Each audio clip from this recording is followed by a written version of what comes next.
আসসালামু আলাইকুম। উন্নত দেশগুলোতে যে বাচ্চাদের স্কুল প্রথম ক্লাস কোথা থেকে শুরু হয়?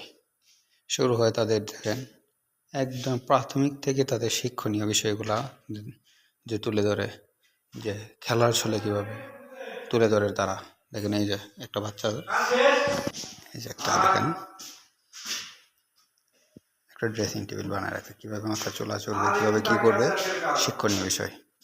দেখেন ফোনে কথা বলার জন্য কীভাবে টেলিফোন ইউজ করতে হবে এটা শেখানো হয়।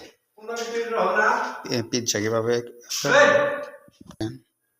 তারপরে দেখেন এই যে ইন্ডাকশন চুলা, এটার মধ্যে কীভাবে পাক করতে হবে, রান্না বান্না করতে হবে, তাদের এটার মধ্যে বসায় দিছে কিছু সিস্টেম দেখছেন।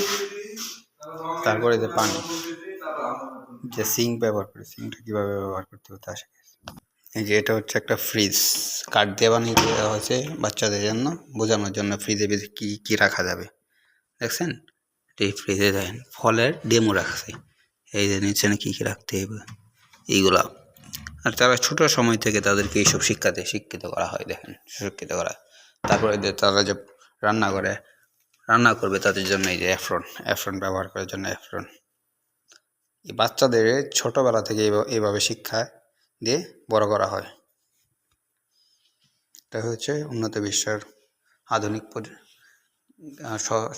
সাথে কি তাদের যে ঝাড়ু দিতে হবে, তাদের জন্য ছোট্ট একটা ঝাড়ু রাখছে, কীভাবে ঝাড়ু দিবে, কীভাবে কী করবে, সবগুলো শেখানো হয়ে যায়। কয়জন, 2 জন 3 জন একসাথে বসে কীভাবে খাবার খেতে হবে, সবাইকে তা শেখানো হয়। খেলার চলে সব কিছু শেখানো হয়, তাদের জন্য কত সিস্টেম করে রাখছে শেখানোর জন্য বাচ্চাদের।